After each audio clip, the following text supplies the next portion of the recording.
Welcome back to the homestead, everybody. As you can see, we are standing in the new market garden. Today we're going to talk about and show you 3 different types of tomatoes that we're growing on the homestead this year.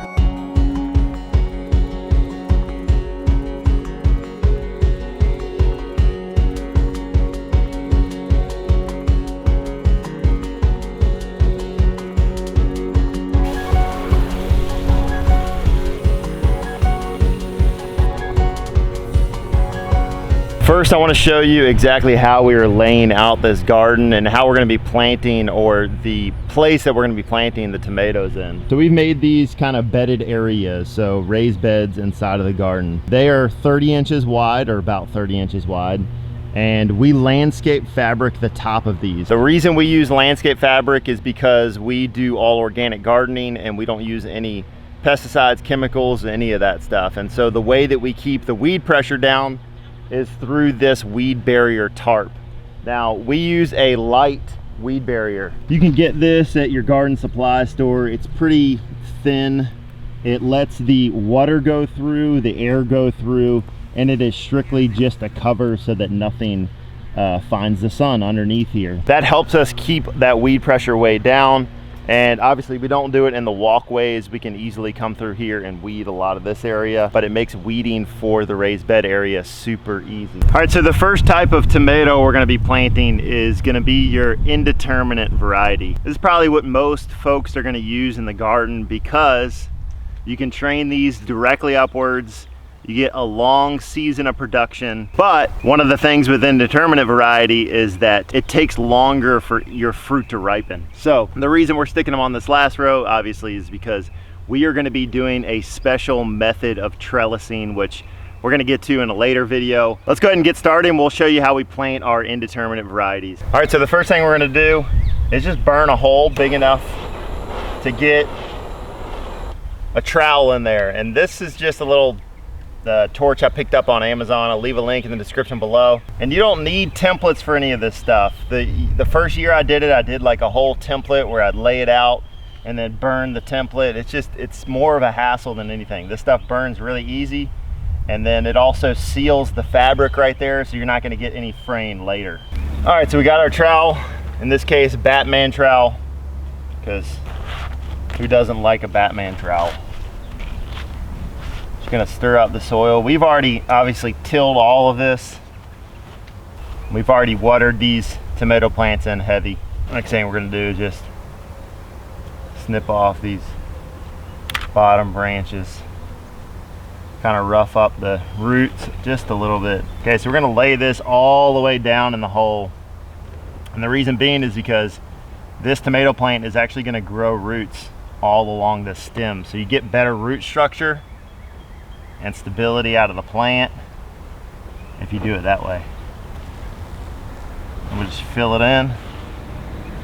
This one's a little close to the landscape fabric. I do like to keep it off the landscape fabric a little bit because it's black and it can get really hot and it can burn those leaves a bit. So there you go, something just like that. And that's really all there is to it. We've always grown with the indeterminate variety here on our homestead. And this year, like I said, we're trying something a little bit different. We have the indeterminate variety that we just talked about. Next, we're going to talk about the determinate variety. And the last variety we're going to talk about is the dwarf variety, which I'm excited to share a little bit about.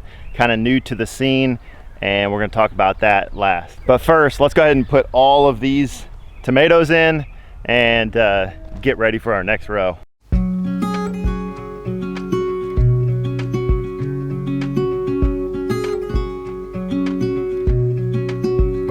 One helpful thing to do is to fertilize your tomatoes as you're planting them. If you don't have access to chicken manure, go ahead and grab yourself a bag of garden tone. This stuff is great and it'll feed your plants. One too many times before, ended up staring in the bathroom mirror, crying on your bedroom floor. Baby, you can take my word, you haven't gotta hurt no more. Things about to get much better. I wanna make this forever. All right, most of our indeterminates are in. One thing I didn't mention about the indeterminate style, that's the one you're gonna wanna prune. So when we talk about tomato pruning, pruning your suckers and getting the lower leaves off and letting that leading vine go up. That's how you're gonna treat these indeterminate varieties. Okay, so now that we have our indeterminate plants in, moving on. So our second style of tomato that we're gonna be planting is the determinate variety. And I know many of you might be asking yourselves, why are you planting determinate tomatoes in your garden? And there's a couple of reasons why. The first reason is because they are space savers. So there's less need for really tall, big trellising. And the other reason is because the fruit all comes in generally around the same time. So if you're gonna be canning your tomatoes or something like that, then this is a great way to do it. The other great thing about determinate tomatoes is you don't need to prune them, which is a big bonus. With the indeterminate varieties, you're out here a bunch during the growing season, trimming off suckers, making sure your vine and your leading head is going straight up. And the other really cool thing about determinate tomatoes is once they are to their fullest height, they put all of their energy into the fruit. And that's a big bonus. So you get a large amount of production out of a determinate tomato that you would otherwise think wouldn't get as much production as a indeterminate tomato. So something to think about, guys. Planting determinate tomatoes in your garden is actually not a bad idea. So we're gonna go ahead and get these ones in the ground, and then we're gonna move on to our third variety, which is the dwarf tomato.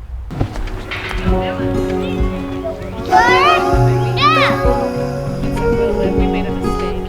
Boy, that's part of gardening. We learned. She was ready to help.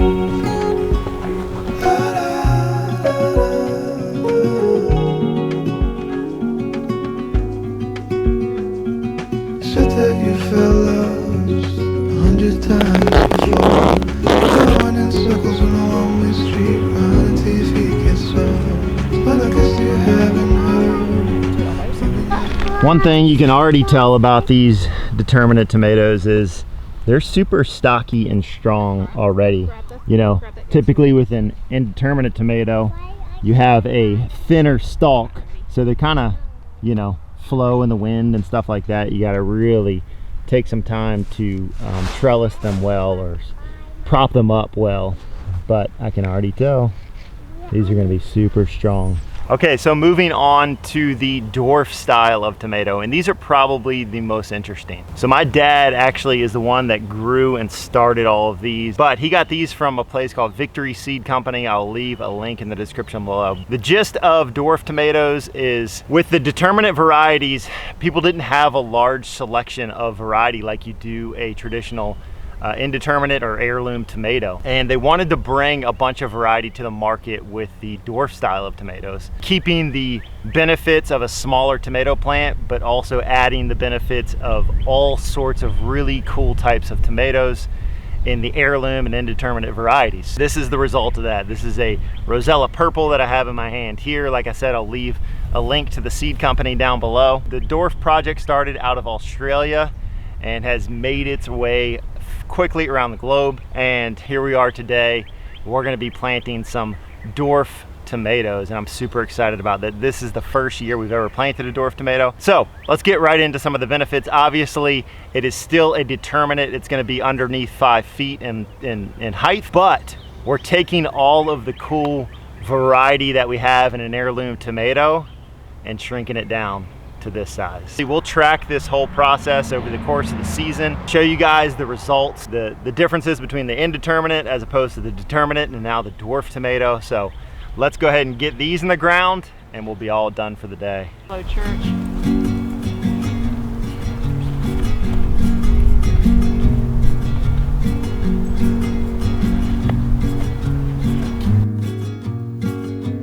If I show up, will you show me around town? If I make you laugh, will you give me some time?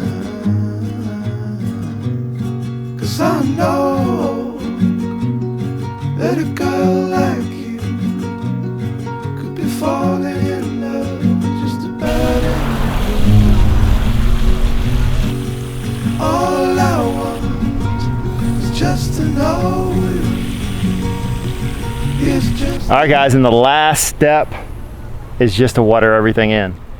We got all of our tomatoes in, or at least the ones we wanted to get in today.